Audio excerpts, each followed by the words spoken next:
Olá, bem-vindo ao Aula Magna Redigir, o podcast que aborda temas da educação pelo olhar de quem tem experiência no chão de fábrica, da sala de aula, da escola ou das escolas de todo o Brasil.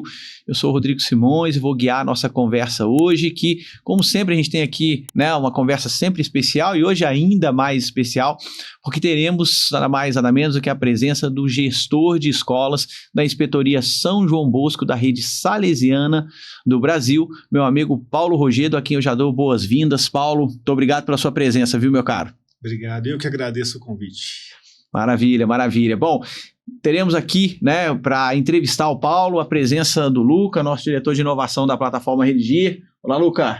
E aí, Rodrigo, vamos lá? Essa vai ser bacana, né? Case especial. É isso aí, o Luca já trouxe pra gente aqui a temática de hoje. Hoje a gente quer conversar com o Paulo. O Paulo é uma figura com, né, uma trajetória muito bacana no setor de educação, né, Paulo? Então acho que a gente quer ouvir um pouquinho também da sua história, né, aproveitar da sua experiência.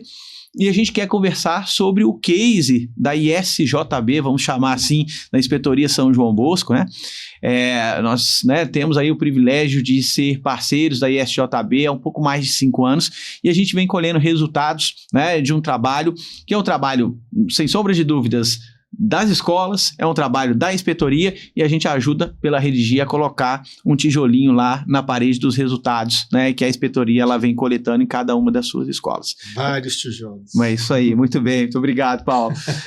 Ô Paulo, eu queria começar, cara, te ouvindo um pouquinho, porque como eu disse, aqui não é só, né, introdução de podcast, né, a gente já se conhece, inclusive, antes mesmo da parceria, né, a gente sabe da sua trajetória, que eu acho que nem se restringe, já coloco uma pergunta, nem se restringe só a Minas Gerais, né, conta um pouquinho pra gente da sua trajetória, dos seus desafios pessoais, para em seguida a gente falar um pouquinho dos desafios da inspetoria, né? Perfeito, então, tem muita água que rodou aí debaixo da ponte, né? Antigamente eu falava que eu era apenas um rapaz latino-americano sem dinheiro no bolso, agora a gente é um idoso, não é um rapaz mais, a gente evoluiu. Mas eu comecei na área da saúde. Eu era funcionário público da Secretaria de Estado da Saúde, trabalhava na oftalmologia do Estado, e aí comecei a trabalhar muito com Excel, e o Excel ele começou a levantar uma série de possibilidades em termos de dados e números. Então, desde essa época vem daí uma mentalidade de trabalhar com alguma coisa mais concreta, e a informação baseada em números, a gestão baseada nesses números, eles trazem alguns benefícios.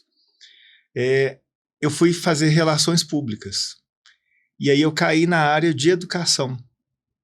Eu caí numa empresa que já foi muito forte em Minas Gerais, que era o Promove, dentro do sistema de ensino, e eu ajudei o sistema de ensino a crescer, não só dentro do Estado, como fora do Estado. E fui começando a introduzir dentro da área de pedagógica propriamente dita, né? Não só na área comercial e na área relacional.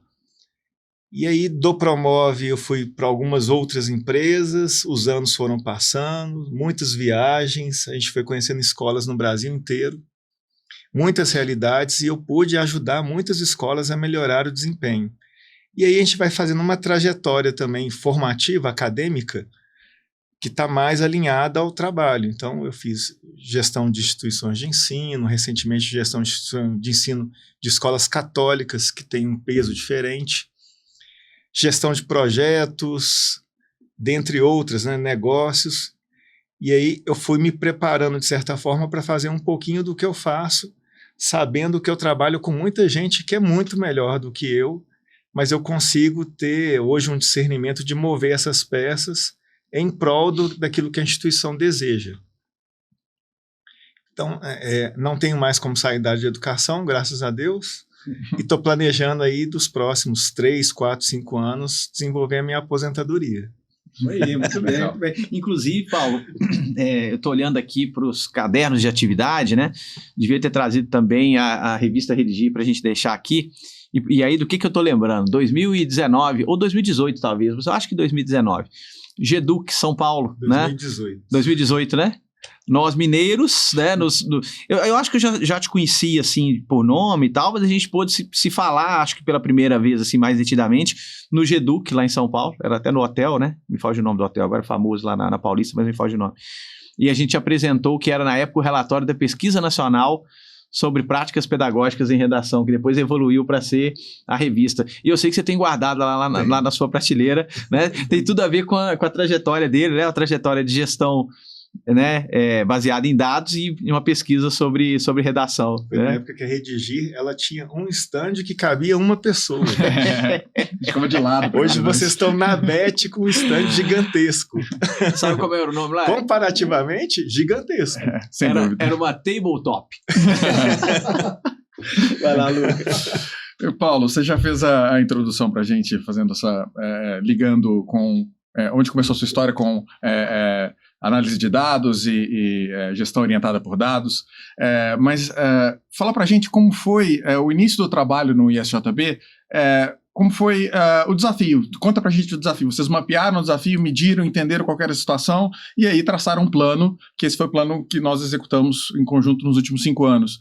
Fala pra gente a respeito desse mapeamento e o que tinha para ser resolvido. Tá, você está me dando uma deixa boa, porque eu acho que a gente tem que fazer a ressalva aqui e colocar em evidência algumas pessoas que possibilitaram que a gente desenvolvesse o trabalho. Né? A Karina Bolzan, que foi uma gestora, que era diretora contratada na Inspetoria São João Bosco, ela desenvolveu uma equipe. Dentro dessa equipe, na área pedagógica, ela fez a contratação do Luciano Cariello, que também é um amigo que a gente tem aí dentro da área, hoje é o diretor da unidade de Belo Horizonte. Primeiro entrevistado aqui do Paulo Magna Redigir. Exatamente. O Rodrigo estava lembrando agora há pouco. É um especialista de língua portuguesa e em produção de texto.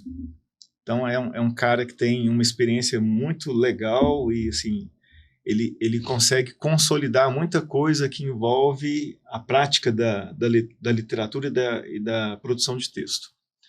E eu também fui convidado a fazer parte dessa equipe. Estava numa outra instituição de ensino. E quando a gente chegou, a encomenda era: precisamos atualizar o projeto político-pedagógico, e lá tem um outro P que é de pastoral. Então são 4 Ps, não são 3 Ps, como normalmente as escolas têm. E a gente precisava de desenvolver uma padronização de matriz e desenvolver uma inovação dentro da matriz que pudesse fazer com que a inspetoria pudesse sonhar com uma melhoria acadêmica. Então, uma vez que a gente também era muito ligada às questões do Enem, e o Enem naquele momento disponibilizava todo ano os microdados, e a gente tinha os relatórios e aquela concorrência e ranking, onde todo mundo é o melhor do Enem no Brasil, né? A gente sempre tinha isso. Você vai na feira, todo mundo tinha no seu estande: eu sou o primeiro lugar do Enem. Nesse bairro específico. Exatamente. Então a gente começou a vislumbrar as possibilidades que a gente tinha de crescimento e quais parceiros estratégicos a gente poderia chamar para fazer parte dessa empreitada. Na parte de produção de texto, eu me lembro que a gente tinha um histórico que não era bom. Assim como nas demais áreas que também não era bom, a gente não tinha um histórico que a gente pudesse falar assim: olha, a gente está propiciando aquele aluno, quando ele fizer o Enem, que ele vai ter um bom resultado, e esse bom resultado vai poder se desdobrar aí numa escolha assertiva dele ou naquilo que ele quer fazer no ingresso no ensino superior. Então a gente ficou pensando assim: como a gente pode ajudar? Então a gente pensou primeiro numa determinada carga horária feita, falando agora da Redigir, para a produção de texto. Então a gente cravou isso. E é bacana falar isso porque a gente tinha algumas escolas que performavam razoavelmente bem com uma determinada carga horária, mas por uma discrepância da matriz, a gente tinha outras escolas, e várias dessas escolas dentro da inspetoria, que não tinham uma carga horária adequada para que o aluno pudesse vivenciar alguma situação para ele poder performar. Então, dito isso, e a partir do momento que a gente padronizou uma carga horária mínima que pudesse gerar essa qualidade que a gente esperava, a gente foi atrás de alguns parceiros. E eu me lembro muito bem que, a gente foi atrás de alguns sistemas de ensino, de outras empresas, mas para a produção de texto, uma vez que a gente já conhecia em 2018 a Redigir, a gente não cogitou chamar ninguém mais que pudesse trabalhar com um trabalho equivalente. A gente queria redigir. Legal. E a gente queria redigir não só pelo trabalho ou pelo conceito do trabalho que era proposto pela Redigir, mas pela possibilidade da gente acompanhar isso de uma maneira que no mercado até então não existia. Produção de texto em que a gente tinha uma plataforma que pudesse ser personalizada para aquele determinado aluno e que pudesse gerar dados de tomada de decisão e que esses dados pudessem gerar histórico numa linha de tempo, a gente falou assim, opa, é aqui que a gente quer. E aí casou também com uma proposta que nós fizemos, desenvolvendo em conjunto com professores e todos os gestores de todas as unidades, aquilo que a gente identificava que seria uma meta razoável para crescer na produção de texto e nas outras áreas de conhecimento. Porque vocês dão para a gente uma ferramenta que a gente consegue mensurar resultado, a gente consegue medir. Mas a gente precisa de ter uma referência dessa medição de onde eu quero chegar. Então, hoje mesmo a gente estava consultando, então a gente estava visualizando que a gente queria, numa média geral, numa discrepância de escolas, tanto que nós fizemos modelagens, né? A gente tem modelagens nas escolas. Dentro das modelagens, independe da modelagem, a média tinha que ser notas acima de 800 pontos. Para ser mais exato, 805 pontos. Porque eu não sei nem se a gente consegue 805, mas acima de 800. E a gente, o Rodrigo ele faz uma coisa que é muito legal, e aí vou puxar a sardinha para o seu lado, tá? Ele faz um acompanhamento anual conosco, que é muito interessante, que é um papo, né? A gente toma um cafezinho, onde a gente coloca muita coisa na mesa, e o papo desse ano startou um processo da gente poder visualizar a nossa caminhada. Esse foi desdobrado num BI que foi feito por vocês, e a gente consegue hoje mensurar alguns resultados que permitem que a gente afirmar que nós chegamos naquilo que a gente esperava e que a gente pode melhorar ainda em vários aspectos. Aí agora são desdobramentos ou microdesdobramentos. Mas aí eu já estou me adiantando, né? Você pediu para responder um pouquinho de como isso começou. Isso. Então começou com essa necessidade da melhoria, e essa melhoria não é só em termos de nota, mas é para poder dar a condição daquele jovem, às vezes daquele jovem que não tem possibilidade nenhuma, ou às vezes ele não tem uma real condição de onde ele está. Você pega o jovem lá de Jacarezinho, lá, isso faz parte do projeto de vida dele. Então, saber escrever vai muito além do que ele ser aprovado num vestibular ou aprovado numa prova ou fazer uma boa redação. É para que ele possa, na vida dele, desenvolvendo o projeto de vida dele, entender que isso vai ser um diferencial para a vida dele. Isso que é bacana. Isso é que é trabalhar com questões preventivas, né? João Bosco, ele trabalha no sistema preventivo, então isso auxilia o sistema preventivo. Então, tudo vai casando com o propósito que a instituição tem, com a proposta de Dom Bosco e com aquilo que a gente quer de valorizar a educação de uma maneira que gere a possibilidade dessa pessoa ter sucesso nas escolhas dela, consequentemente na vida dela. Tem uma coisa que, quer dizer, não foi uma, foram várias coisas que inclusive nos chamam a atenção na parceria com vocês, mas desse último movimento que fizemos agora recentemente, né, nas últimas semanas, é uma coisa que chamou bastante atenção, que é a movimentação nesses últimos 5 anos do desempenho dos alunos, né, no sentido em direção à equidade. Então a gente conseguiu ver muito claramente como é que vocês fazem um movimento, porque assim, né, eu posso bradar resultados no Enem, se eu tiver, por exemplo, 2, 3 notas 1000, tá, mas se eu tenho 4.000 alunos, 2, 3 notas 1000, o resto, onde que tá, né? Onde é que tá o trabalho de escola aí? E no final das contas, essa nota 1000 aí, de repente, nem de lá não vem. Eu já vi muita escola de elite aí que o aluno entra do mesmo jeito que sai, né? Porque não tem muito o que fazer, a escola, né, nem agrega tanto. Então, esse trabalho, né, de movimentar, né, e você homogeneizar, e aí olha que interessante, né? Essa homogeneização não é uma homogeneização socioeconômica. Pessoas são pessoas, alunos são alunos, queremos todos e estamos em realidades diferentes. Mas por que o da realidade A tem que estar muito melhor do que o da realidade B? Então, o primeiro passo, né, para que você tenha, enquanto rede, resultados de excelência, é equidade, é botar todo mundo no mesmo pé. Daí, aí vai entrar mérito, né? A partir daí, ok, aí vai entrar mérito e, né, alguém vai se destacar mais do que o outro, mas porque é a vida, que é assim. Então eu queria te ouvir um pouquinho, assim, não é uma pergunta, meio que uma consideração, eu queria te ouvir um pouquinho, né? Como é que é isso para vocês também, olhar do outro lado do balcão, literalmente, né? Nós estamos do lado de cá, aqui, né, nesse trabalho de os ajudar nisso, e vocês, eu sei que isso já era também uma proposição inicial, né? Cara, você falou um negócio que é bacana e me traz a seguinte reflexão. A equidade, ela veio, mas primeiro veio a possibilidade de ter a igualdade. Então, quando a gente determina dentro da matriz uma carga horária mínima, eu estou trabalhando uma perspectiva igualitária. Uhum. Então, o aluno que está lá em Jacarezinho, que tem uma carga horária menor, em detrimento do que está em Jardim Camburim, em Santa Rosa, que tem uma carga horária maior, ambos, independente da carga horária total, para produção de texto, eles vão ter um mínimo que é necessário, que é igual para todos, para que a gente tenha ganho de qualidade. E aí foi uma aposta.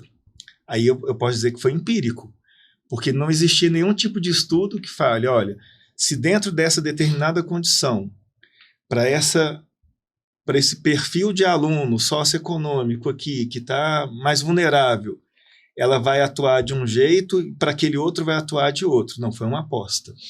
E a gente vê que foi uma aposta muito acertada, porque aquele aluno que, em tese, ele é mais desprivilegiado nesse sentido socioeconômico, ou no meio onde ele está, ele conseguiu avançar e chegar na qualidade que aquele aluno privilegiado tem. E aí a gente observa assim, que é um trabalho de várias mãos, né? São múltiplas mãos.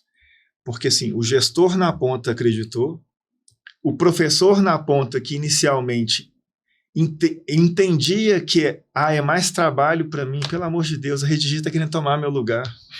Eu não sou importante agora no processo, eu consigo fazer isso rodar independente de qualquer situação. E quando ele começa a observar os ganhos, e aí é muito trabalho, né? Porque agora é fácil de a gente falar dos ganhos, mas no início não era. O início era de muito atrito. Tinha gente que falou assim, não quero redigir, isso aqui, eu não preciso disso. Eu faço do meu jeito. Eu faço do meu jeito. Eu sempre, essa frase, eu sempre trabalhei dessa forma e consegui bons resultados. Mas quando a gente começa a ver os benefícios, quando a gente começa a ver os dados históricos acontecendo, quando eu começo a enxergar a turma naquela trajetória, quando eu começo a ver a curva de evolução e o que eu posso fazer para melhorar, no mínimo o que eu não posso, quando eu começo a ter a equidade, porque aí eu vou destrinchando isso para determinados perfis que são diferentes, têm necessidades diferentes, aí a coisa muda de figura. Por isso que essas informações agora, elas precisam ser celebradas, e muito celebradas, porque foi uma aposta inicial lá atrás, foi um trabalho de monitoramento de um PDCA gigantesco que foi feito, que a gente não pode perder, e agora a gente está numa fase de conversar sobre refinamento. Porque eu tinha uma parte expressiva da base que não chegava a 70% de aproveitamento. E hoje, dentro dessa parte de 70% de aproveitamento, que é um aproveitamento muito legal, porque se a gente pega a maioria das escolas com aproveitamento de 60% para poder passar de ano, e a gente tem muita gente que pega a recuperação, e a gente sabe que essa mediana aí, a gente está trabalhando numa perspectiva medíocre mesmo, do que diz respeito o que é a mediana, eu ter 90% do meu público acima de 70% de aproveitamento é maravilhoso. E lindo, é lindo. lindo. É igual o meu Flamengo. Não tem nem como contrariar agora, né? Depois da Copa do Brasil e Libertadores seguidos, assim, a gente... Pronto, datamos o Copa do Brasil não. Com o Campeonato Brasileiro, Copa do Brasil ainda vem por aí. Mas, além do desvio padrão, acho que analisando esse estudo, o desvio padrão que diminuiu, que é onde a gente fala a respeito da igualdade e equidade, bem, a gente inclusive já foi tema da revista Redigir, né, aquele estudo de problema de 2 sigma de Bloom. A gente sabe que as notas de uma turma, ou em qualquer turma, segue uma distribuição normal.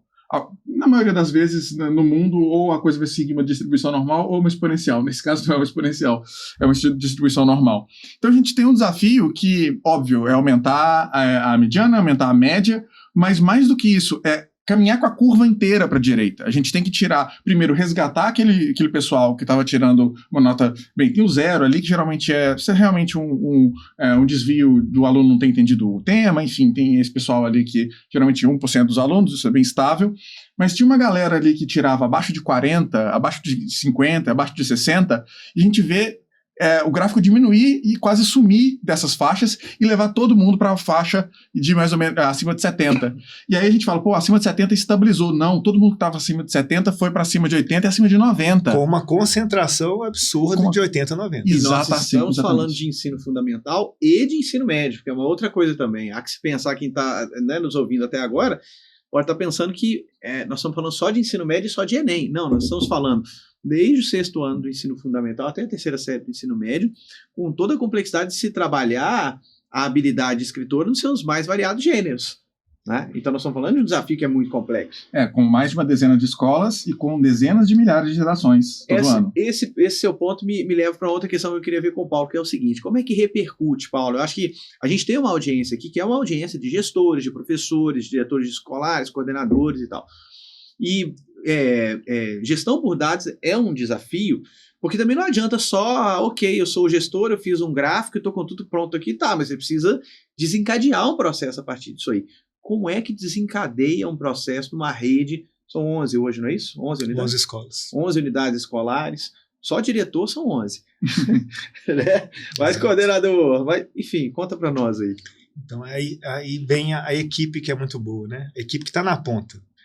Então tem que fazer também uma menção honrosa ao Hilton Chaves, que está lá, é nosso diretor lá de Jardim Camburi. Grande Hilton. Nosso parceiro, é uma figura a gente tem conversado muito sobre a Redigir, e aí quando vocês entregaram o relatório, imediatamente eu dei publicidade desse relatório para todo mundo, interno e externo. Então chegou até para o Padre Sérgio também, lá na Rede Salesiana Brasil, para ele poder entender um pouquinho da nossa proposta de trabalho.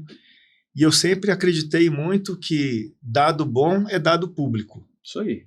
Eu não fico amarrando isso aqui para poder ter barganha ou para poder, de repente, gerar uma autoridade maior para alguém porque eu tenho informação.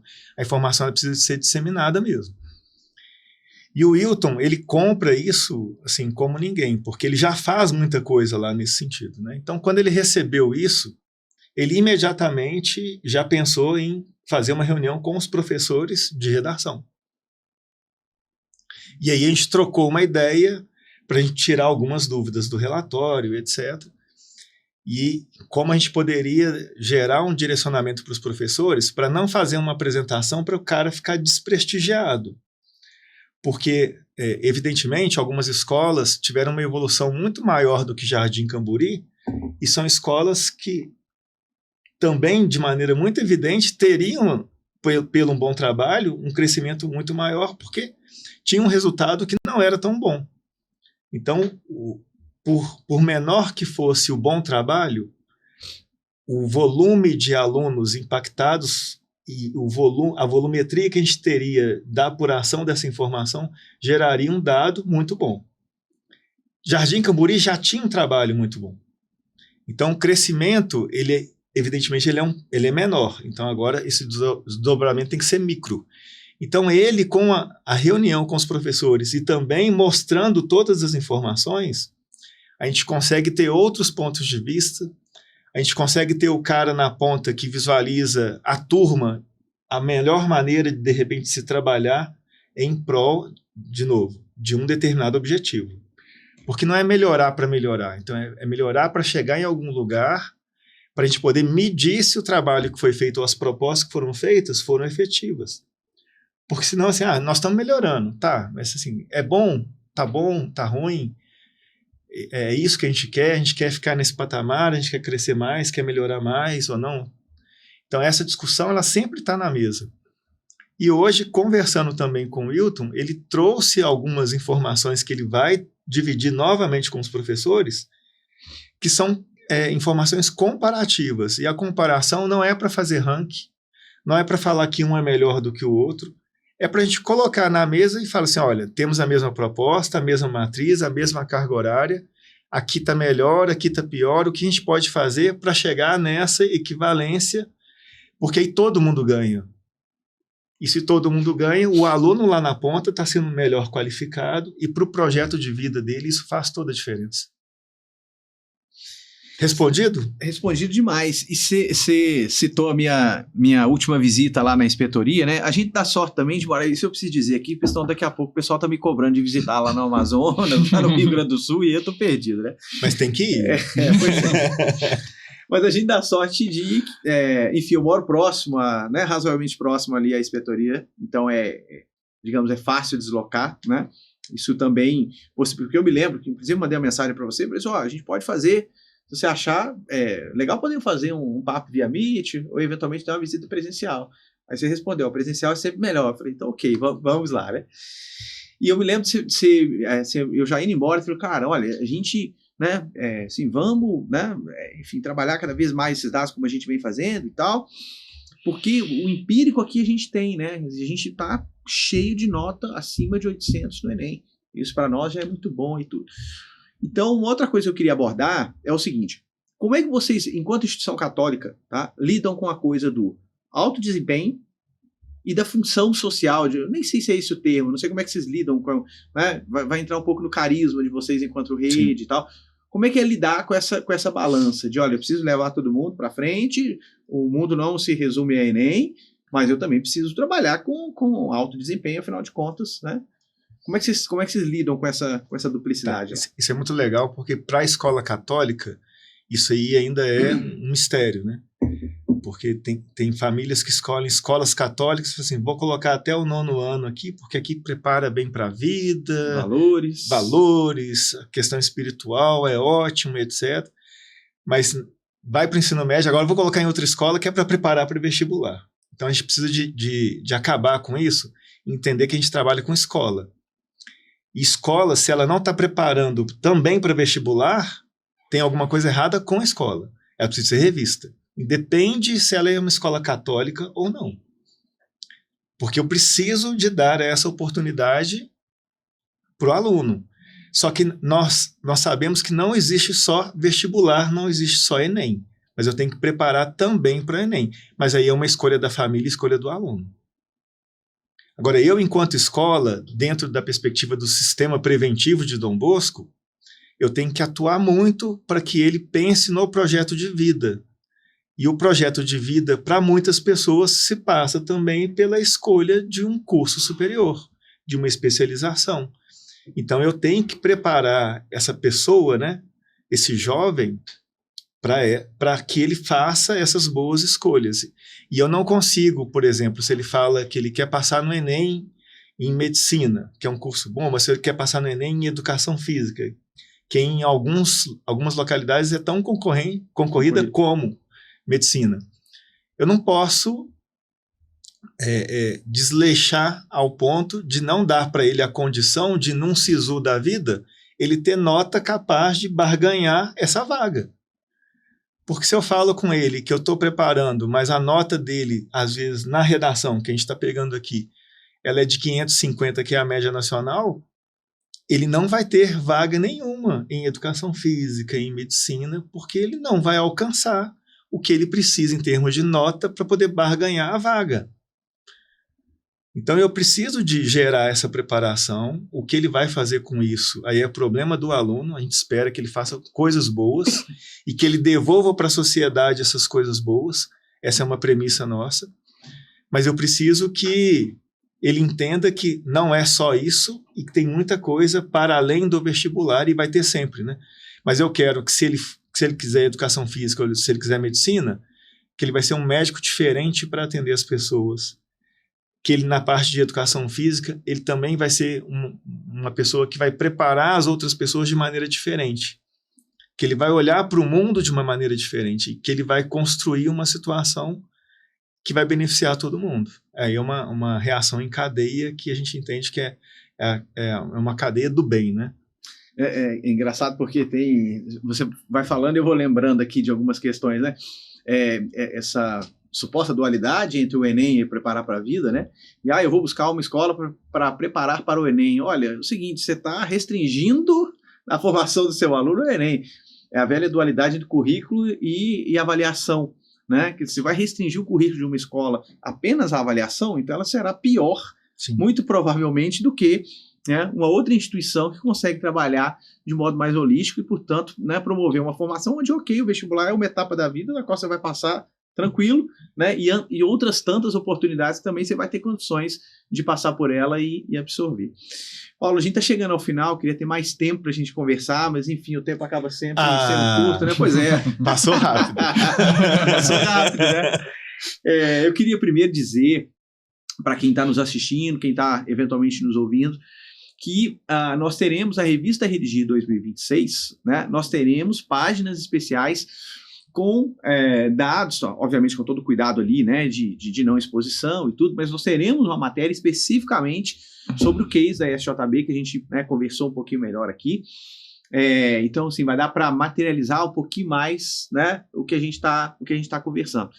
E antes de finalizar, bom, primeiro, queria saber se você tem mais alguma pergunta para o Paulo. Na verdade, só agradecer pela parceria e vamos lá para os próximos 5 anos. Show de bola. E aí, então, eu queria, na verdade, também te agradecer, deixar o espaço aberto, não sei se você quer, né, mandar como é que era a Xuxa lá? Um beijo para sua mãe, para seu pai. Seu tio também, para sua tia. Não, é sem brincadeira. Não sei se você quer, né, de repente, né, falar mais alguma coisa, apresentar mais alguma questão. Te agradecer de coração aqui pela presença, pela gravação. E como o Luca disse, vamos lá para mais 5, para mais 50 anos de parceria, né? Não, legal. Eu acho que é importante dizer aqui que dentro desse cômputo todo, as unidades menos privilegiadas, nesse caso, foram as que a gente teve a comprovação de maior crescimento. E aí a gente observa a efetividade da ferramenta Redigir no processo que foi feito com esses alunos. Independe o segmento ou a série em que eles foram assistidos com isso. É importante ressaltar também aqui a parceria que a gente tem com vocês no que diz respeito ao atendimento aos alunos de Jacarezinho, que tem toda a estrutura que todos os alunos de uma unidade privilegiada têm. Então, isso faz toda a diferença para a gente, isso faz toda a diferença para a Inspetoria São João Bosco. A gente entende, sim, que esse é um trabalho que ele não pode ser de curto prazo, ele tem que ser de longo prazo mesmo, e a gente vai, acho que com a ajuda de vocês agora, depurando melhor todos esses dados, para a gente poder acompanhar de uma maneira mais efetiva ainda, para gerar esse benefício para essa jovem rapaziada que está chegando aí, que é o nosso futuro. Então, eu tenho muito a agradecer a parceria, para a gente estar muito benéfico, muito bom, muito, muito, muito bom, e eu espero que a gente trilhe esse caminho aí por muitos anos. Conte com a gente. Maravilha, meu caro. Então é isso, para você que nos acompanhou até aqui, muito obrigado pela audiência, siga-nos, né, nas redes sociais, ative o sininho lá, né, para receber as notificações onde você eventualmente nos acompanha também, seja no YouTube ou algum tocador de podcast. É isso aí, a gente se vê no próximo episódio. Tchau, tchau.